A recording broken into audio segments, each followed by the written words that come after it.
I saw a report that said 60% of professionals are experiencing burnout. Is it true? Are you or someone that you work with experiencing burnout? Ask yourself if you see the signs. Do they express feelings of cynicism toward their career, toward their job, toward their industry? Do they express feelings of mental and emotional exhaustion? Do they exhibit a lower sense of creativity to solve problems that you're facing? If all of those things are true, you may ask them, "Hey, do you what's up with this burnout situation? Are you getting tired of the way things are going, or is something sucking your energy?" A lot of people at work don't want to act as if they are the problem. A lot of times we go to work, we put our armor on, you raise your shield, and you want to be viewed as the person that can handle everything, the person that really isn't bothered with however bad things are going. So, a lot of times we don't want to admit to ourselves, let alone the people that we work with, that we're feeling burned out. But if you go to the therapist, you go to the psychiatrist, you go to the doctor, and they genuinely express concern in your physical and your mental and your emotional health, you may share with them that, yeah, to be honest, I am feeling a little bit burned out in my career. Maybe I'm feeling a little bit burned out this year, the way the job is going. Maybe I'm feeling burned out for the last couple of years. Whatever that thing is that makes us, or that makes people, um, not admit to the burnout that they're feeling, and not admit to the level of exhaustion that they're feeling. We have to find a way to get over that, so that we can fix the underlying situation. Today I'm going to talk to you about how you can recover from being burned out. Being burned out is something that affects all aspects of our life. It affects the quality of the relationships that we have.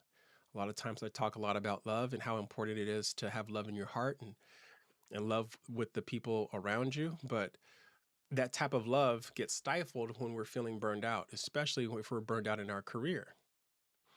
Being burned out in our career means that for the majority of the day, a lot of the times we spend 8, 9, 10, 11, some people 12, 13 hours at work. And if we're burned out for 12, 13, however many hours we're spending at work, and then we're burned out a certain percentage of the time that we are awake during the week, essentially we can live month to month, year to year, decade to decade, feeling burned out and drained physically, drained emotionally, drained spiritually. And what does that account to? That all adds up to living a life where you really don't find real joy or contentment or satisfaction or fulfillment, or you don't really find the happiness that you deserve to live with, because you're so burned out and you don't have a way to recover. Being burned out is something that is a silent killer. It kills your happiness, it kills your joy, it kills the opportunities that you have to elevate, to get ahead, to generate wealth, to create a legacy. It kills your ability to form relationships, not just with your close friends and family, but also relationships in the community. A lot of times we pull back emotionally, we pull back socially when we are burned out in our careers. Dealing with burnout and coming up with a great burnout recovery strategy is something that is so important, especially if you want to reach your personal and professional goals. So today I'm going to give you some tools that you can use to recover from burnout if you're feeling burned out in your career. What we are facing in our economy, the majority of us, 99% of the people that are working professionals, we we have our work cut out for us. The economy is not getting any easier. The harder we work, the more money we make, the more money they take in taxes. The economy, if you look at the stock market is going down. Geopolitical tensions are rising. We have the war with Iran. We have war in Ukraine. There's conflicts all over the world that are getting more and more intense. And there's no real exit strategy. We see supply chains being disrupted, not just by tariffs, but by war and by armed conflict. So the our economy as a whole is getting harder. And with all the technology that is coming out with respect to artificial intelligence and a lot of the advancements that we see around microchips and the automation that we're able and the robotics that we're able to create, you would have to assume by looking at the advancements in our technology that we're more productive than we've ever been in the history of the world. Professionals today, if you use artificial intelligence or you use automation, you're able to achieve more. You're able to produce more today than you have ever been able to produce in the history of our country. Unfortunately, the more productive we are and the more productive our companies are, unfortunately, they're not resulting in any real quality of life improvements for us.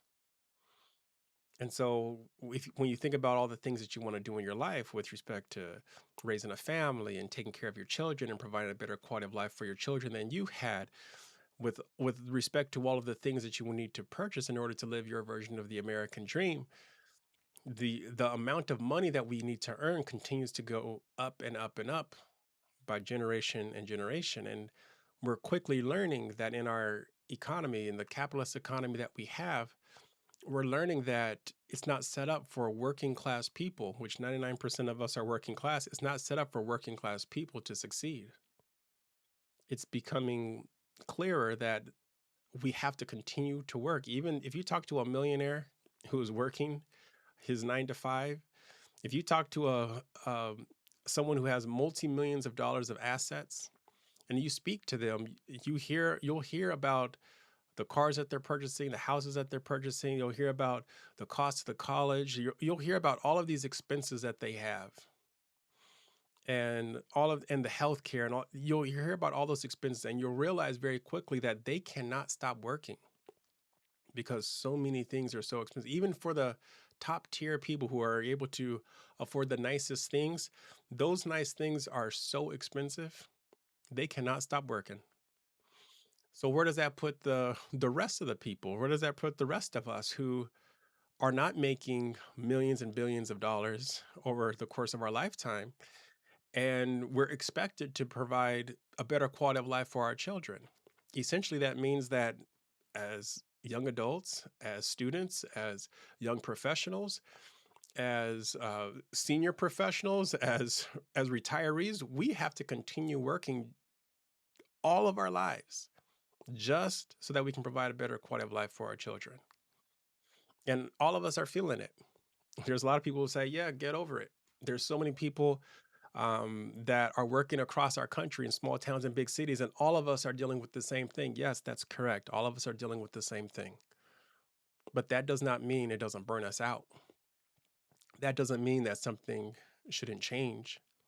That doesn't mean we don't need to develop a great burnout recovery process, because when you put so much work and so much stress and so much burdens on the shoulders of the people who are holding up our country and holding up the economy and supporting every single industry, the people who are producing the work in our economy, when you put so much stress on them, they get burned out.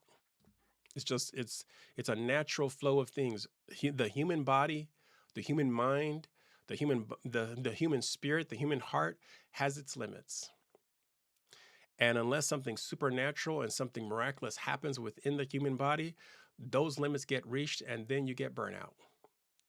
The problem that I see happening in the economy and the problem that I see happening in a lot of different industries and a lot of different companies is there's managers and leaders and executives that don't understand that the human body has its limits, rightfully so.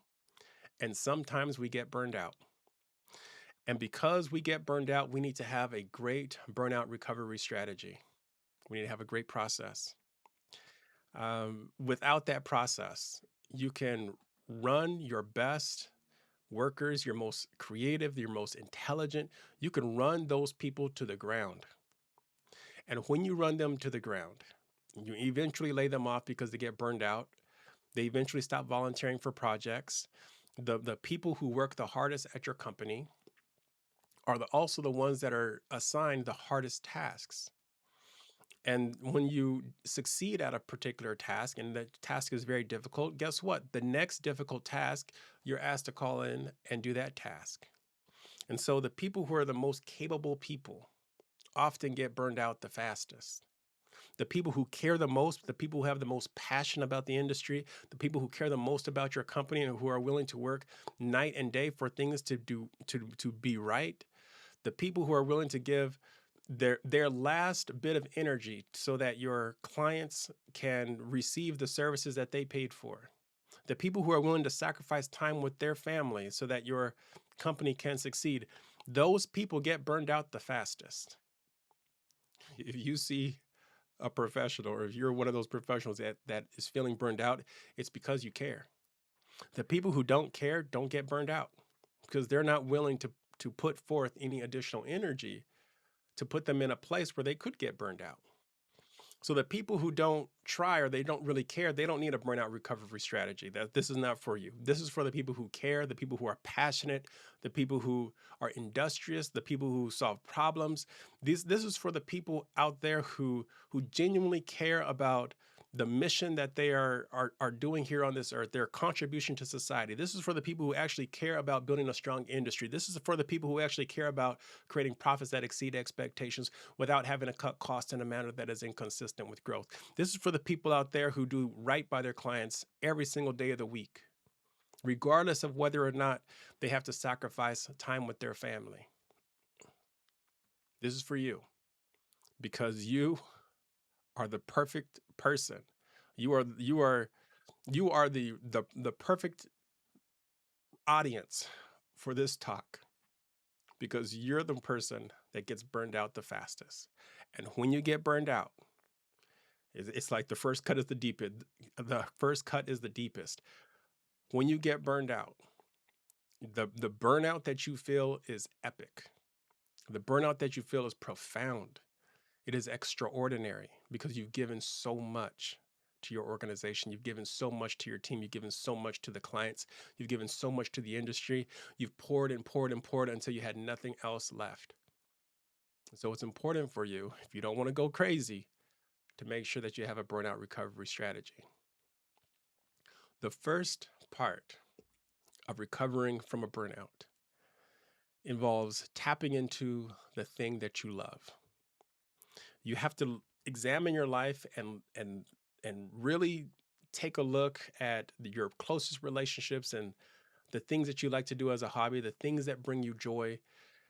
You have to take a close look at those things and identify something that brings you joy, something that you have deep affection for, something that you love.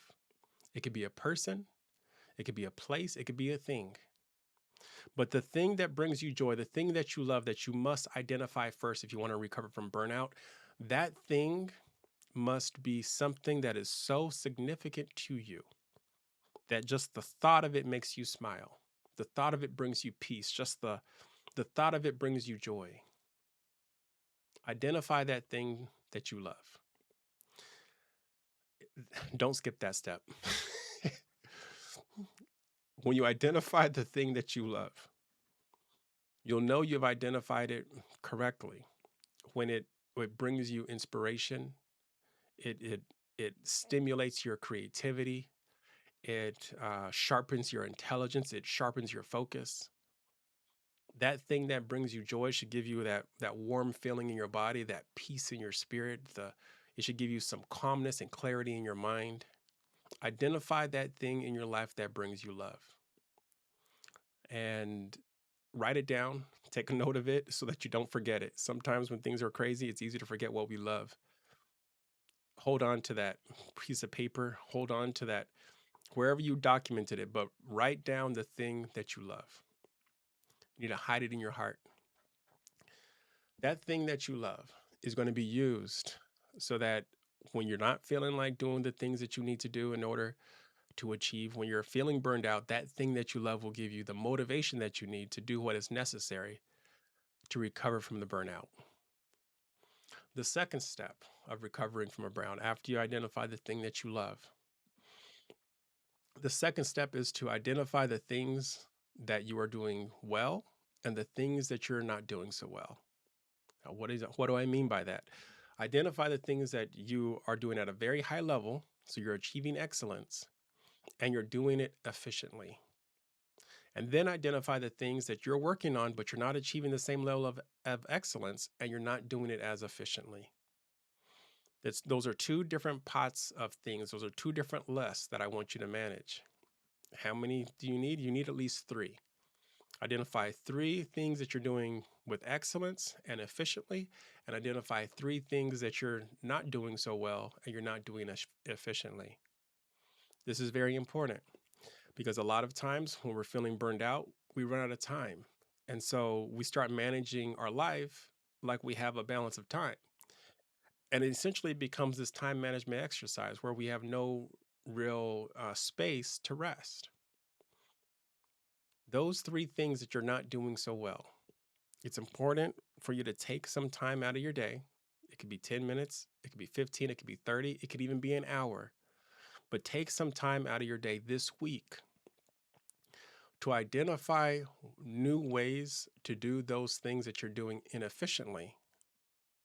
Identify ways that you can do those more efficiently. Perhaps you can outsource. Perhaps you can delegate to someone else on your team. Perhaps you can trade tasks with someone. There's something that you're doing efficiently, and you have a friend or a family member or somebody that you work with that is able to do that task more efficiently.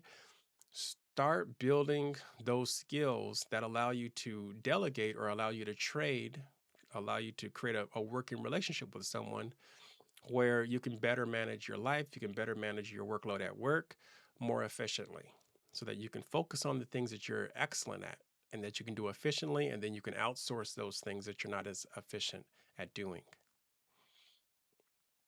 The next step, the third step in making sure that you're recovering from burnout is once you've identified the things that you're doing well and the things that you're doing inefficiently, and you work with the people that you're working with your network, and you've outsourced the things that you're doing inefficiently, and you're focusing more of your attention on the things that you're doing well, what you'll notice is your productivity is going to increase. And when your productivity increases, it is important for you to reward yourself with with something that is going to make all of that productivity feel worth it. So the next step is to identify a reward. And I'm going to put all these things together at the end. Identify a reward that you can give yourself. Perhaps it's going somewhere, taking a vacation. Perhaps it's participating in your favorite hobby. Maybe it's going somewhere to eat at a nice restaurant. Identify a reward that you're going to give yourself. In this instance, especially this group of people that I'm talking to, you know who you are. You know that you don't take care of yourself like you should take care of yourself. You know that you tend to be a people pleaser. You know that you'll tend to sacrifice for the sake of your team and the sake of your company, and you won't take care of yourself. And when people ask you to take care of yourself, you really don't know exactly how to do that because you're not used to making your brain work in that way. So this step may be very difficult for you. Take the work hat off, take the best friend hat off, take the hat off that you're typically wearing and put on this hat where you're a consultant and you're talking to yourself and you're trying to make sure that you receive the reward that is representative of the effort that you're putting in and the result that you're creating, the productivity that you're creating. Think of a reward. Maybe it's going to a happy place, but think of a significant reward. Like I said, some people, it may be a 2-week vacation where you unplug from work and you just do something that you always have wanted to do in your entire life. Maybe it's signing up for a class. For me, it was riding a motorcycle. I learned how to ride a motorcycle as a reward for something that I had done. Think of whatever that reward is. I've been on teams as a consultant, and I remember speaking to an executive, and he was saying like, "Hey, this team is struggling. The team doesn't feel motivated. They feel all burned out. We're not making the progress that we want to make." And I spoke to the executive and he was like, "Hey, what can I give them? Do they need to be taken out to dinner? Do we need to give out gift cards? Do they need to get swag? How do I motivate the team to increase their productivity without further burning them out?" I was like, "Oh, that's easy. Let's just talk to them." And so I asked my team members, I was like, "Hey guys, what do we want to be rewarded with that will motivate us to increase our productivity without feeling burned out?" Right, all around the table. This was a joint team. This is a team that we assembled from all over the United States, from various places, and we were all working on this particular project and trying to meet the needs and service of this challenging client. And out of all the people, we were able to identify that all of us valued our free time. All of us valued the time that we're able to spend with our families. We're all people that were self-starters. We all are willing to sacrifice time with our families so that the project would do well, but the project wasn't doing well. But all of us valued our free time. You can't get your time back that you're supposed to be spending raising your children. You can't get that time back that you're supposed to be spending with your significant other and building a healthy and loving and fulfilling relationship. We can't get our time back when we're trying to climb up the ladder of corporate America. So getting our time back was the reward that we identified as a team. So I took that back to the executive. I said, "Hey, every single one of us has been working over the weekend. Some of us are working 6 days, some of us working 7 days, and we're still falling up behind on this project. Something is not right, and we're not able to get the free time that we need in order to rest our brains, rest our emotions, just to rest and reconstitute the the energy that we need in order to be more productive. We can't even think about new solutions and new ways of doing things because we're feeling so burned out that our creativity is not resulting in new solutions." And he was like, "Hey, I hear you. What do you mean by giving them free time? Like, how are we going to make progress on this project and you're just giving them free time? Do we just give them time off without anything, without expecting anything?" I said, "No. Let's set some goals. Let's let's tell them that if they reach the goals that we have set out for the week, we're not going to ask them to work over the weekend. We're not going to ask them to stay late.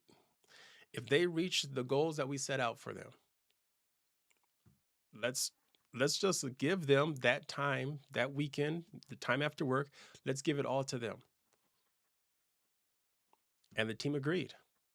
And we listed the number of user stories. We listed the tasks that we had to do as a team. We listed all the meetings that we had to support and go through. We created this goal that would allow us to get back on track. It was a stretch goal. It was a challenging goal to reach, and it was a full. That goal would require us to do a full five. It was a whole week's worth of work. And I remember having this meeting on a Monday. Well, by Thursday afternoon, my team, because they were motivated to get their time back, my team was able to do 5 days of work in 4 days. And the executive couldn't believe it. They're like, how is this possible? Everyone is saying that they're complete. Everyone is finished with their tasks. Everyone is finished with their workflows for this week. And I remember when we're having the meeting, having this project meeting, and he was like, "Well, this is great news for this week. Let's do it again next week." And what are we going to ask them to do on Friday? What are we going to ask them to do over the weekend? And I was like, I told him, you can't change the goalposts. You can't change the goal halfway through because our team is being more efficient. They're motivated by the fact that after they complete the task that we asked them to do, they're motivated by getting their free time back. We got to give it to them back. We have to maintain the integrity of what we tell them. We have to maintain the integrity of the team. Um, in so many words, I told him, I was like, "Look, if our team is able to do, and it looks like they were able to do 5 days of work in 4 days." I said, whenever that happens, You have to have a real good reason to bring your team in on a Friday or over the weekend and tell them that they need to work because they have just reached their productivity goal for the first time in a long time.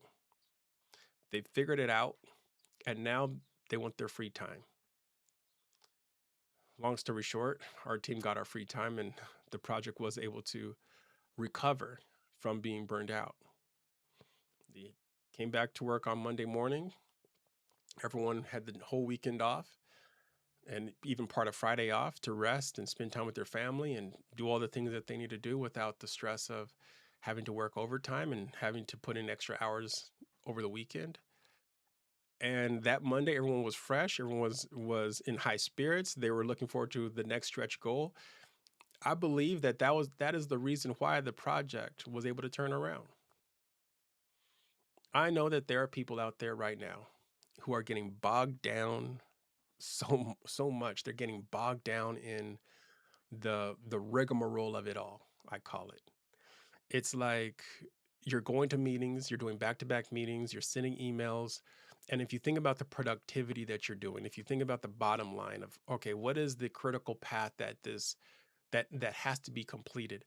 We're spending so much effort in our companies and so much effort on our teams doing tasks that essentially turn out to busy work. They seem necessary, but essentially they're busy work because they're not increasing the productivity of the unit. They're not increasing the productivity of the team. They're not creating profits that exceed expectations. And we have to really take a look at, okay, let's start setting different goals. Eventually, essentially, we'll have to set different goals. But all those goals need a good reward. And you're not going to be able to reach your goals if you don't have that reward. Okay. So select the reward. It may be time off, but that's the next step of making sure that you recover from burnout is making sure that you identify a reward for yourself. Give yourself some time off, do something, but do that step. The next step is what I was getting ready to get into. And it's the last step of recovering from burnout. Make sure you identify a good goal. It needs to be a stretch goal. It needs to be a goal that if you were to do it, it would it would demonstrate a it would demonstrate a significant improvement in your productivity. It would result in a significant gain and in your long-term goals. You have to select a goal that you can do that is realistic. Some people refer to them as SMART goals, but you have to be able to select a goal that allows you to incrementally get better. And by incrementally getting better, you train yourself, you teach yourself to form a habit of improving your efficiency each time or each week that you set a goal for yourself. This week, set a goal. You're trying to recover from burnout, select a goal that you can do. Now, you may be thinking, well, Ken, what type of goal should I select? Well, you've identified things that you're not doing so well. That happened before. You've identified things that you can do more efficiently. Your goal could be, and this is a great example, your goal could be, okay, I'm going to find a way to do that thing that I don't do so well and I don't do it very efficiently. My goal is to do that job more efficiently. One of the easiest things that you can achieve is to increase your efficiency. It just results in time management and productivity. One of the hardest things that you can do is to increase the quality of whatever it is that you're doing, because increasing your quality involves you creating the environment that you need in order to pursue excellence. And sometimes it's much harder for you to create that environment that allows you to pursue excellence in a task that you don't really understand. So your first goal, let's just say your first goal is going to be to increase the efficiency of that thing that you were doing that was taking you a lot of time to do. Set that goal out for yourself. If it was taking you an hour to check your emails and go through all of those things, set a goal to be able to check your emails in 30 minutes. If it was taking you an hour to do that meeting that you typically do, that status meeting, okay, your next goal is to get it down to 30 minutes. You say, well, how is that possible? How can I be more efficient with my communication? How can I be more efficient on this project team meeting? It's very easy. You can probably get your project team meeting, your status meeting down to 15 minutes. I've seen it happen over and over in certain situations as a consultant and while I was serving in the military. If each person on your team, this is just an example, if each person on your team has the expectation that we're going to complete this meeting in 30 minutes, it's not going to take you an hour to do because each person on the team is going to know I need to provide the team with the appropriate update, with the appropriate information that they need to hear today, and then put everything else in an email. Let's use the team meeting to collaborate on the things that we need to collaborate on, to report on the things that are going to affect other work streams. And we will, by doing that, we're going to increase our ability as an organization to collaborate and to solve problems. And we're going to spend less time talking about things that only affect a single work stream. We're going to take less time talking about status updates that only affect a particular work stream, a single work stream. That's just an example of how you can do more things more efficiently. There's consultants, there's services out there that will come in. I'm a consultant. You can call me up or you can shoot me an email. There's people out there that will help you do things more efficiently. That's the point I'm trying to make. And that is the topic, or that is the theme of your first goal when you're trying to recover from burnout. If you do those things, and let's all put them together because that's a lot of steps. If you do those things and you put them all together, you will be able to recover from burnout. If you're able to identify the thing that you love that is going to inspire you, that is going to motivate you, that is going to give you those positive emotions, you're going to have the motivation that you need in order to fully recover from burnout. It's going to provide you that push that you need. If you're motivated by love, you're motivated by something that is positive, that gives you positive energy, you're going to find that you're going to have more and more energy as you go through the process of recovering from burnout. After that, you're identifying the things that you're doing well and the things that you're not doing so well. After that, you go into identifying the things that you can do or use in order to motivate yourself. You're identifying your reward. After that, we're getting into making sure that you have a good goal so that you can take incremental steps in order to improve your productivity.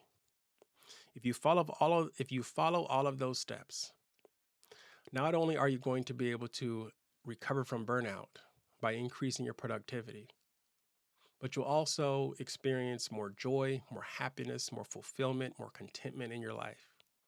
Your relationships will get better.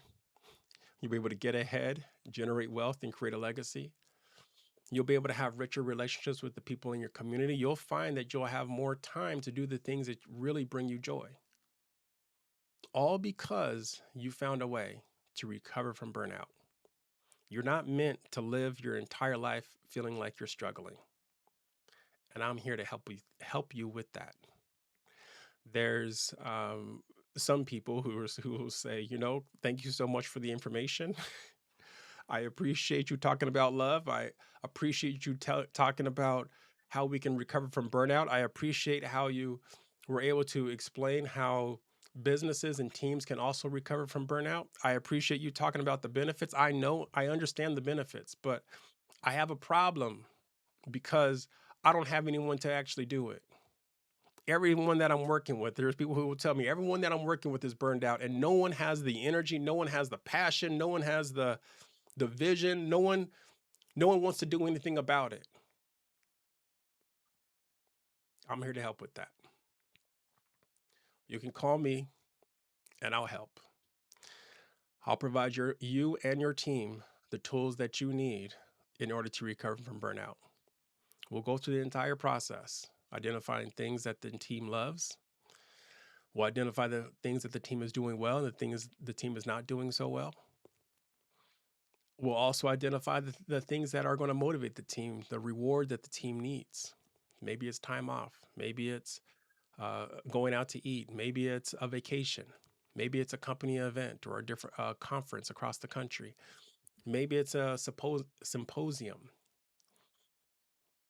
Once we get that done, we'll also identify a goal that everyone can work toward.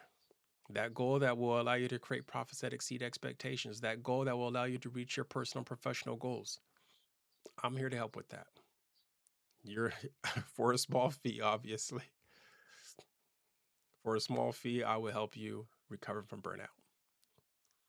And when I do, not only are you going to be pleased with the service that I provide you, but you will be so excited about telling your friends, your family, the people that you work with, that you found a new way of looking at life. You found a new way of looking at your job. You found a new way of looking at your company. You found a new way of looking at your industry and your contributions to society.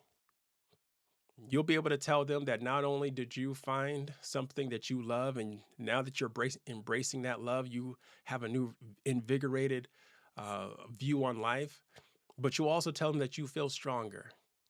You feel that you're able to manage ambiguity more efficiently. You'll tell them that you're making progress on the things that you want to make progress on more quickly than you expected. You'll tell them that you discovered something about yourself, that you're a lot stronger than you originally thought you were. You're a lot more creative than you originally thought you were. You're a lot more intelligent than you originally thought you were. You're going to be a lot more confident than what you originally thought you were because you recovered fully from burnout. Your personality is going to be out there doing its thing. You're going to walk a little bit taller. You're going to stand a little bit taller. You're going to sit a little bit taller. You're going to feel a little bit more strength in your muscles. You're going to feel like, yeah, let's go to work. Let's do work. And then when I'm done with work, I'm going to enjoy my time off. Let's work hard and play hard. You're going to find that energy that makes you feel like you're alive, that makes you feel like you're invincible. You're going to find that, and you're going to be able to tell people about it and say, you know what? Because I recovered completely from burnout, my personality is out.